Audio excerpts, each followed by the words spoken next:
This is a Fox News alert. President Trump is looking ahead to more legislative victories. He's reportedly going to meet with House Speaker Paul Ryan and Senate Majority Leader Mitch McConnell early in the new year as Republicans have a lot on their to-do list.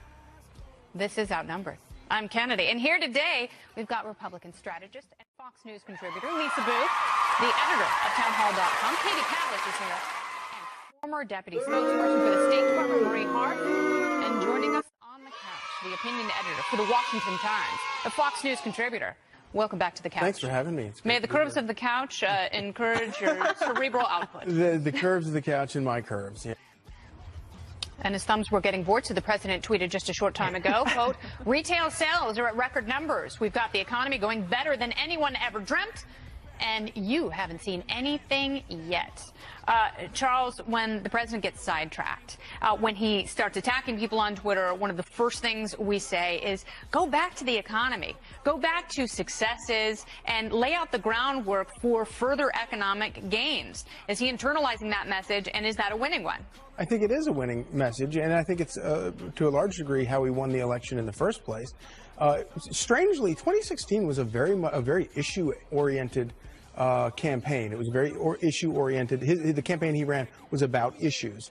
And, of course, if you just read the media, the media was obsessed with all these little side issues. And he also tweeted about them a lot. Oh, and why do you think he did that? I think the reason he did it is because, exactly, he loves having the media. The media falls for it every single time. And they reveal themselves to be sort of the unserious people that so many of them are. And then he would just go back to those issues, like you're talking about with the economic issues. And that's what resonated with voters. And I think that, and Democrats are in a tough position right now because they can either get on board with something like infrastructure and try to make it. And by the way, when did Democrats I don't think that helps the economy, so, though. I think infrastructure spending could really drag the economy down. Yeah, but it's not the same as, say, welfare or some other spending that is not that doesn't have some value in the long run. Right. But Democrats are in a tough position because if the economy does take off, and the way all of these people think that it will, they're going to have to basically be banking on the economy cratering. All right, so what happens, I want to ask Marie this, because I want to touch on something that you just said. What do Democrats do in terms of messaging? If the Dow continues to go up, if jobless numbers continue to drop, if you see continued GDP growth and corporate profits rising from the anticipated tax cuts, not to mention consumer confidence. Right. So if those things continue to go in the direction that the president wants them to go, that benefits individuals, how do Democrats counter that without sounding like a bunch of wet blankets?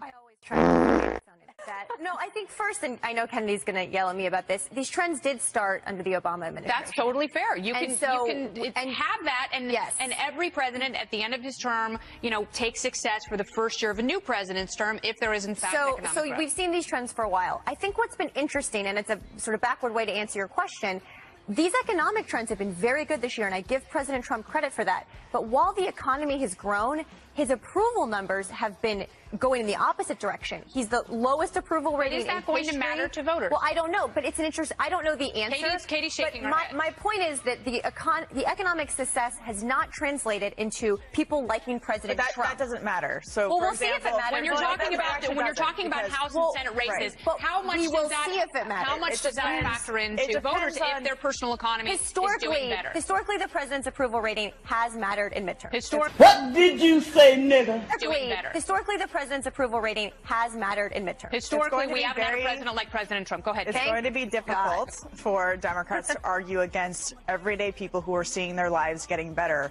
And the argument that, $1,000, $2,000 isn't benefiting you really isn't going to fly. And I think it's actually very offensive to people who think that is a significant amount of money, because it is. When it comes to how Democrats approach this and President Trump's number, you don't have to like the president. It's a likability thing. His approval rating isn't necessarily based on his policies. It's based on let me just finish my point. In the economy. Yeah, his approval is based on not his policies, but his personality. And you don't have to like Donald Trump to like what he's doing.